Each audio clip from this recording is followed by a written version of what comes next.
সুখ এমন একটা জিনিস সেটা লক্ষ টাকা দিলেও কিনতে পাওয়া যায় না। তো অনেকের টাকা আছে সুখ নাই, অনেকের সুখ আছে টাকা নাই। তো যাই হোক, আলহামদুলিল্লাহ আমি অনেক ভালো আছি। আলহামদুলিল্লাহ, আলহামদুলিল্লাহ, আলহামদুলিল্লাহ। আসসালামু আলাইকুম এভরিওয়ান, আপনারা সবাই কেমন আছেন? আমি আছি আলহামদুলিল্লাহ অনেক ভালো আছি। তো চলে এলাম নতুন একটা ব্লগ নিয়ে, তো আপনারা সবাই দেখতেই থাকুন। আজকে আমি খিচুড়ি রান্না করব, সেটাই আপনাদের সাথে শেয়ার করব।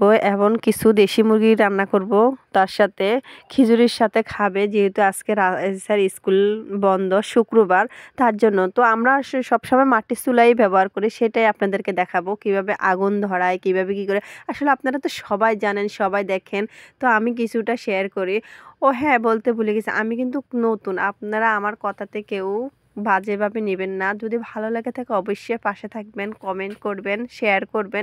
আপু ভাইয়ারা সবাই শোনেন, কিন্তু সবাই ধরিয়ে সব কিছু পারে না, আস্তে আস্তে সব কিছু গুছিয়ে নিতে হয়। কিছু কিছু মানুষ এমন বাজেভাবে কমেন্ট করে যে এই গ্রামের ক্ষেত এখানে আসছে ইয়া করতে, কিন্তু আসলে না, এটা কাউরে ইনসাইজ করে কোনো কথা বলতে নাই।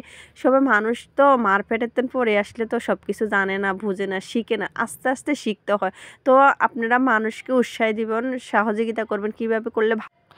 তো আমি আমার নিজের কথা বলতে বলতে আমি রেসিপির কথাই ভুলে গেছিলাম। তো দেখতেই পারলেন আমি নিয়ে নিলাম পোলাও চাল, ওটা আমাদের কিন্তু খেতেই করা।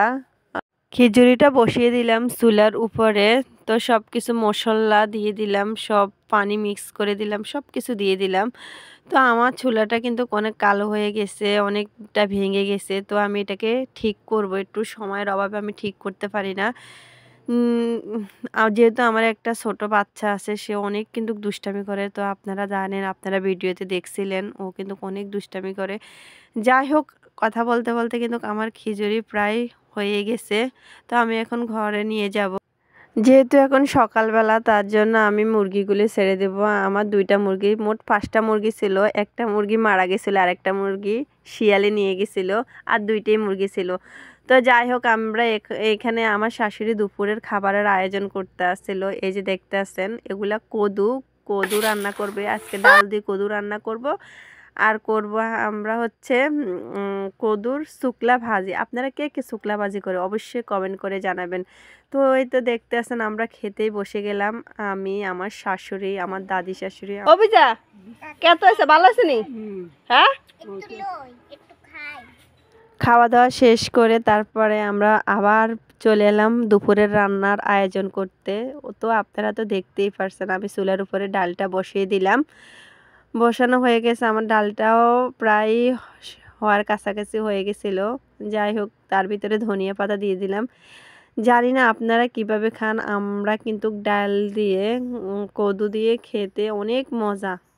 এই যে দেখতেই পারছিলেন, কদুর শুকলাটা আমি এখন ভাজি করে নিব। কিন্তু কদুর শুকলাটা কিন্তু অনেক মজা, আপনারা কেউ ফালাইবেন না। এই শুকলাটাকে অনেক ভাজি করে খাবেন, আলু দিয়ে ভাজি করবেন, অনেক মজা। তো দেখতেই পারলেন, আমি ভাতটা চুলার উপরে বসিয়ে দিলাম, তার ভিতরে আমি দিয়ে দিলাম কিছু সিম। এগুলো দিয়ে আমি ভর্তা করব, টাকি মাছ দিয়ে সিমের ভর্তা করব।